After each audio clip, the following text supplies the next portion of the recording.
रायपुर के चक्कर भांठा सिंधी समाज के संत साई श्री लालदास रायपुर में होने वाले कार्यक्रम में शामिल होने के लिए रायपुर पहुंचे। इस अवसर पर साधना प्लस न्यूज के संवाददाता सागर बत्रा ने सिंधी समाज के युवाओं को लेकर संत साई लालदास जी से खास बातचीत की। उन्होंने बताया कि आजकल के युवाओं का विचार लोगों से नहीं मिलता, इसलिए युवा ऐसा करते हैं। उन्होंने कहा कि मैं अपने समाज की बहनों से अपील करता हूं कि वो लोग ऐसा ना करें जिससे परिवार का मान सम्मान समाज में घटे। उन्होंने यह भी कहा कि सिंधी समाज चक्कर भांटा द्वारा समाज के लिए तरह तरह के कार्यक्रम करती रहती है। कोरोना काल में सिंधी समाज द्वारा सराहनीय कार्य किए गए। जो छत्तीसगढ़ की आन बान शान व सिंधी समाज की जान है, चक्करभाटा के संत साई लालदास जी से उनसे जानते हैं समाज के बारे में कुछ बातें और कुछ जो हमारी युवा पीढ़ी है उनके लिए। सबसे पहले आपका स्वागत है। जय एक जानकारी दे सकते हैं कि आजकल जो युवा है, जो हमारी युवा पीढ़ी है, किसी भी धर्म जाति नशे की खिलाफ जाएगा।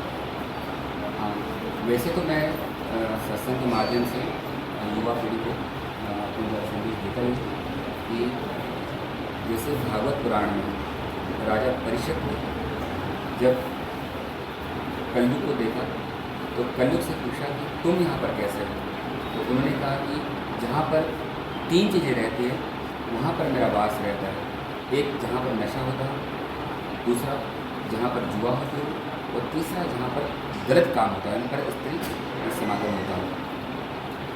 तो कलयुग को कहा कि अब तुम यहाँ से चले जाओ, तो उसने कहा कि नहीं, मैं तो नहीं जा सकता क्योंकि अब मेरे कलयुग का प्रभाव ज्यादा है। इन 3 जगह पर रहता है और चौथी जगह भी राजा परीक्षित से कलयुग मांगी थी, वो था अधर्म से कमाया हुआ धन। तो मैं चाहूँ कि जो युवा वर्ग है वर्तमान में 2 ऐसे नशे हैं जिसके नाम से युवा बिगड़ रहे हैं। एक तो शराब का नशा और दूसरा जुआ सट्टा। शराब तो अपने आप को खराब कर रहा है, पर जुआ सट्टे से उनका परिवार बर्बाद हो रहा है। मैं कहूँगा शराब से ज्यादा जुआ सट्टे ज्यादा हानिकारक है। 2 चीजों को छोड़ना चाहिए। अभी हमने कई ऐसी घटनाएं सुनी हैं, छोटे छोटे बच्चे जिनकी उम्र 20 साल 28 साल, उनको लीवर की प्रॉब्लम हो गई और मर गए। क्यों? शराब ज्यादा पी रहे। क्या अपने शरीर से प्यार नहीं किया? भगवान ने हमको अमूल्य ये जीवन दिया है, क्या नशे में हम अपने आप को गुजार? क्या जरूरत है? और नशा छोड़ना सरल है, कोई बड़ी बात नहीं है। एक नशे छोड़ने के लिए दूसरा नशा अपना पड़ेगा। कौन सा नशा? जैसे भक्ति मार्ग में जाते हैं, सत्संग में जाते हैं, संतों के पास जाते हैं। यदि संतों का नशा मिल जाए, संत का नशा मिल जाए, भगवान का नशा मिल जाए, तो हम इजिली उस नशे को छोड़ सकते हैं हम लोग।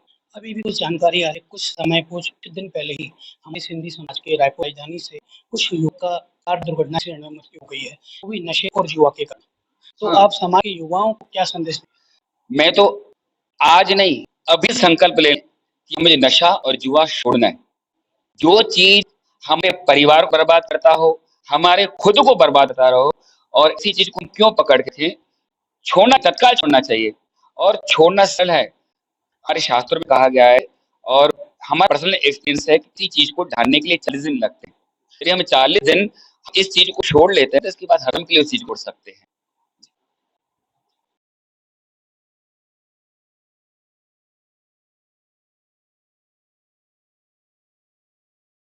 सिंधी समाज या अदर समाज की बात करते हैं तो सबसे ज्यादा सिंधी समाज में देखने को मिल रहा है कि ऐसी लड़कियों की बहनों की शादी हो रही है, कुछ समय ससुराल में रहने के बाद कुछ न कुछ कारण से उनका डिवोर्स है, वापस छोड़ के आ रही है। ऐसा पर क्यों हो रहा है और क्या संदेश देंगे?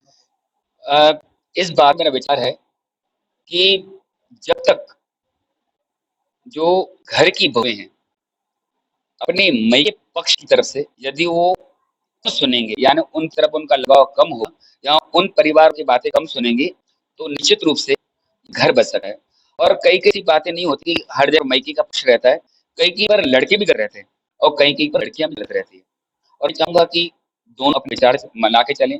यदि कोई प्रॉब्लम है, लड़की को लड़की से प्रॉब्लम है और लड़की को लड़के से प्रॉब्लम है, शादी और सगाई के बीच में हमको समय मिलता है, तो समय इसलिए दिया जाता है कि हम अपने विचारों को मिला सके। यदि विचार नहीं मिल रहे हैं या कोई प्रॉब्लम है जो हम परिवार के डील नहीं कर सकते तो आपसी समझौता करके पहले वो क्लियर करना चाहिए, शादी नहीं करनी चाहिए, हो सकता है कि इससे पाक न हो और उनका रिश्ता बन सके और विचार मिला के चलना चाहिए।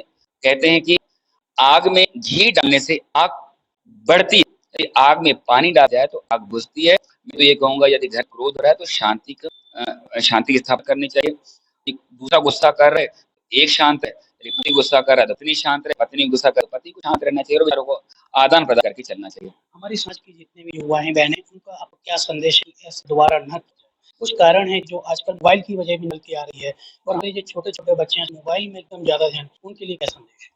हाँ, बहनों को निवेदन करूंगा कि जो हम बहनें कोई भी ऐसा काम न करे जिससे परिवार की मान शान की उनको आग लगे, क्योंकि सिंधी समाज एक बुद्धिजीवी समाज, हम इतने बड़े बुद्धिजीवी हैं कि हमारी संस्कृति दुनिया की सबसे पुरानी संस्कृति कहा जाता है। जैसे मोहनजोदड़ो हड़प्पा संस्कृति हम बचपन से पढ़ते आ रहे हैं। हम इतनी बड़ी संस्कृति के मालिक होने के बावजूद यदि हम उस संस्कार से रहे हुए तो हमारे शर्म की बात। मैं तो कहूंगा कि आप उन चीजों को छोड़ो जो आपके जीवन को बर्बाद कर रहा है और बच्चों को विशेष।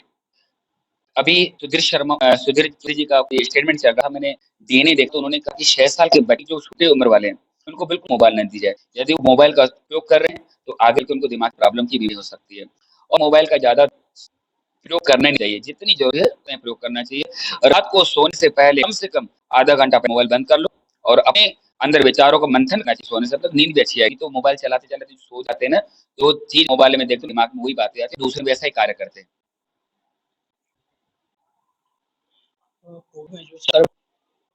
कोरोना के समय चकरबाटा धाम भगवान झूलेलाल का धाम है। यहाँ पर गरीबों की और जो कोविड पीड़ित थे, जो हमें मजदूर भाई थे, जो बाहर अदर स्टेट से छत्तीसगढ़ आ रहे थे, हमारे साईं जी के द्वारा, इनके शिष्यों के द्वारा दरबार साहिब से इतनी सहायता की गई। आइए जानते हैं साईं जी ने कि क्या मदद की गई और आज भी गरीबों की मदद होती है। हर मंथली राशन मिलना, उनका दवाई, अन्य सहयोग करना। हम साईं की हिम्मत सुनना चाहते हैं कि क्या क्या सहयोग मिलता है।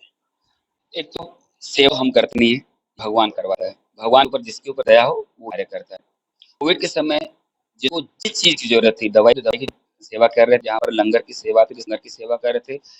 जरूरतमंदों को दरबार की ओर से राशन दिया जा रहा था। ये राशि की परंपरा आज से नहीं, ये 40 वर्षों से पूर्व से दरबार की परंपरा है। हर महीने 10 तारीख को दरबार की ओर से लगभग चक्करबाटा के 40 परिवारों को वहाँ अनाज वितरण होता है और प्रत्येक वर्ष मंदिर में कार्यक्रम होते रहते हैं। जैसे मुख्य कार्यक्रम चालीहा महोत्सव रहता है, इसके साथ साथ सामूहिक का कार्यक्रम होता है, सामूहिक विवाह होता है, मेडिकल कैंप लगते हैं और इसके सामूहिक मुंडन का कार्यक्रम होता है, ब्लड डोनेशन कैंप लगते हैं। दरबार में जितनी भी सोशल एक्टिविटी होती है सारी दरबारें सारे पूरे कार्य उस दरबार के माध्यम से किए जाते हैं। हमारे साथ सिंधी समाज की आन छत्तीसगढ़ ही पूरे विश्व की जान चकरबाटा वाले साईं लालदास जी थे। उन्होंने इतनी अच्छी बातें बताई, युवा पीढ़ी को संदेश दिया। मैं सुमन के साथ साधना प्लस नेशनल रायपुर।